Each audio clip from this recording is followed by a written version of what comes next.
between Taliban and the government in Kabul.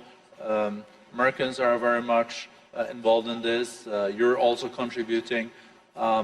Is it possible this year? And do you think Taliban will also engage in a deal that will respect the rights of girls' education, women, and those areas where there have been progress in Afghanistan? Well, the first thing is that there has to be peace. And that can only happen if Taliban and the Afghan government, they sit together and there's a political settlement.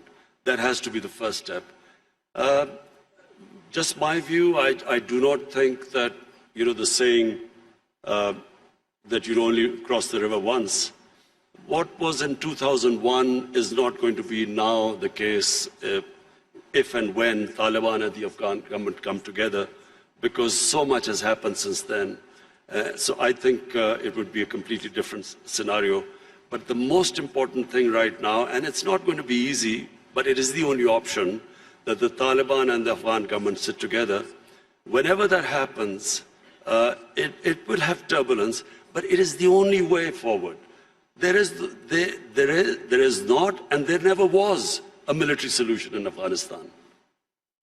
Mr. Prime Minister, as you also alluded to and mentioned, you have also initiated initiatives to have Saudis and Iranians de-escalating and trying to establish dialogues. You are able, as a nation, to have pretty good relations, both to Iran, Saudi Arabia, UAE, and other Gulf states. If you look at the escalation that we have seen lately, some people even talk about this Middle East being at an inflection point, and there is no way back, and there are those that are more optimistic that there will be a de-escalation. You will continue to contribute in that process, and how do you see that unfolding in the year to come after Americans killed General Soleimani and etc.? Is U.S. deterrence back in the region? Are you short-term, medium-term optimistic on de-escalation, or is this something that really keeps you up at night? Look, let me just, first of all, make a statement. I do not understand why countries go to resolve the differences through military conflicts. Because whenever, and this is just in our lifetime we've seen this, the moment you start a military conflict, you don't know where it is going to go. You can start a conflict, you don't know when it will finish. And then it has unintended consequences. So we have seen in front of our eyes Pakistan joining the US war on terror, and I was the one who was objecting to it. I was openly against it, and I thought Pakistan should have stayed neutral. It should not have become partisan, because Pakistan had nothing to do with 9/11. There were no Pakistanis involved. Al-Qaeda was in Afghanistan. And I remember then President Musharraf telling us, it's only a matter of a few weeks. So 70,000 people dead later, 10 years later, over $100 billion lost to the economy later, finally we realized we had made a mistake. And the US and Afghanistan, 18, 19 years of this war and $1 trillion down the drain. So I do not think this is a way to resolve issues. And the worst thing that could happen is if it is a conflict between Iran and the US and its allies, it'll be a disaster.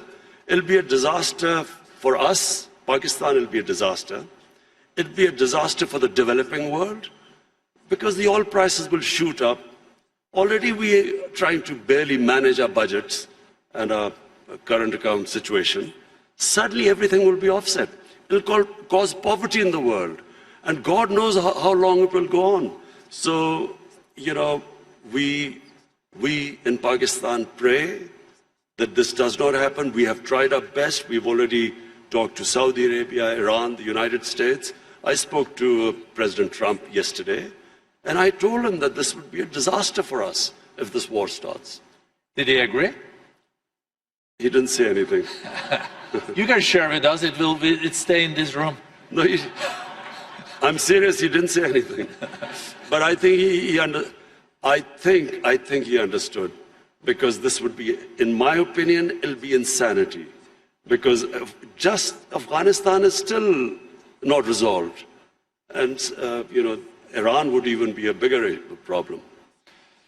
Mr. Prime Minister, you also underlined, coming back to the more domestic opportunities and challenges in your country, this accelerator that we have agreed on skills and upskilling and reskilling between the World Economic Forum and Pakistan. I think there is a huge potential. I think the youth bulge, the youth of Pakistan is a huge opportunity. How important do you think education is in this context, and how do you look at the national curriculum and the madrasas and the importance of teaching world-class math and sciences?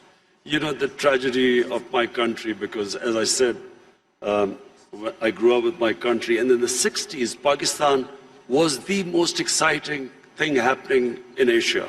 It was the fastest growing country. We were